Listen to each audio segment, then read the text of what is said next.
Joo, olen Pentti Aijala ja haluaisin kertoa tässä omaa uskontuloa ja sen, että mistä minä olen noussut ja mitä mulle tänä päivänä kuuluu.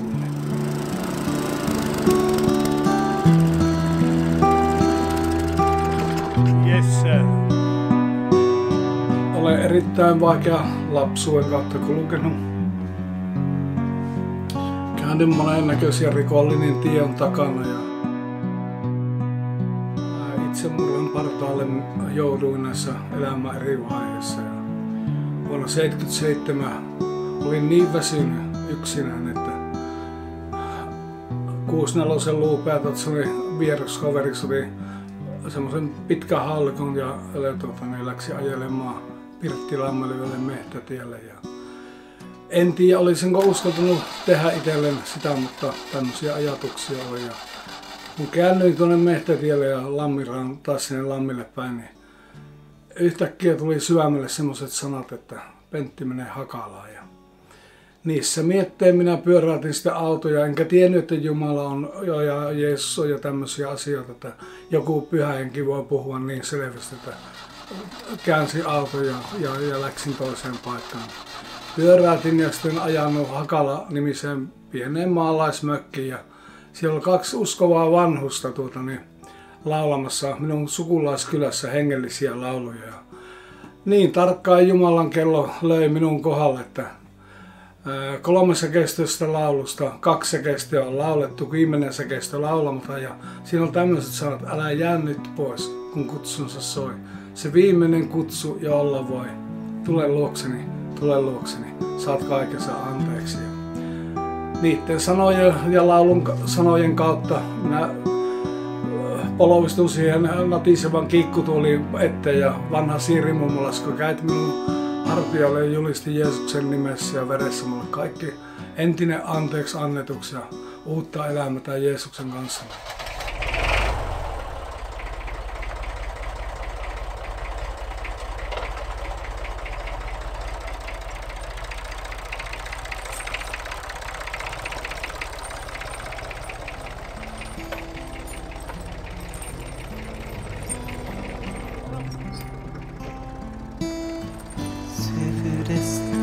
Muodansala Herra,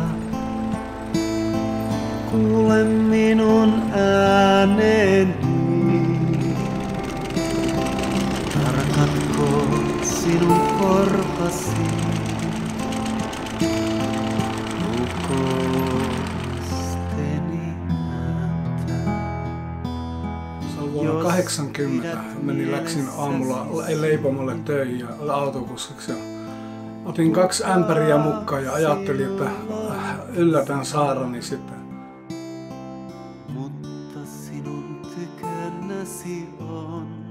Noin 1,5 ämpäriä olin noukkinut puolukoita ja kuulin semmoisessa karanärreissä tiukassa niin semmoisen pienen kuhina ja rytinä ja oksia katkeili niin mä ajattelin, että kyllä mikä ihme tuolta tulee kuusien takaa.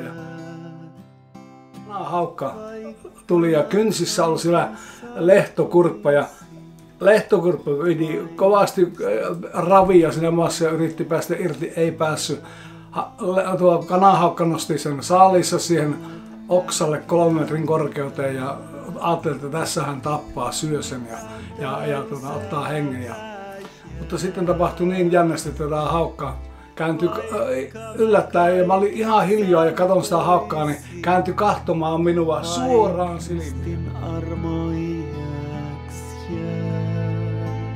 Niin olisin hengätty. Kyllä se niin syyttävästi katsoi, mitä tuo ukko tuossa tekee.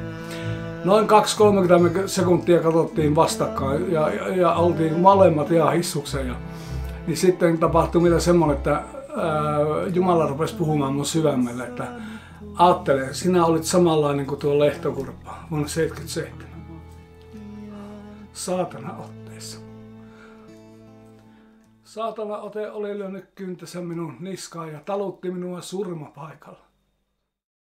Mitä mulle täältä jää? Vaikka mä kaiken saanut toisin, vain ristin armo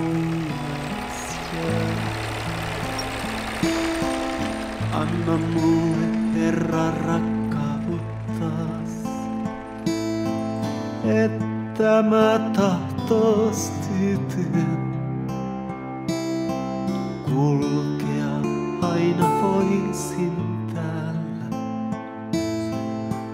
Siitä on nyt yli 40 vuotta jonkun matkoa, kun tämä ihme tapahtui. Ja täytyy sanoa, että en ole päivääkään katunut ja tämä on tarkoitettu kaikille, ei niin hyville kuin pahoille, onnistuneille, epäonnistuneille ja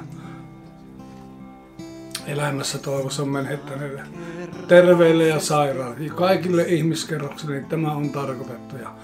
Ja onnellinen on se, joka uskoo.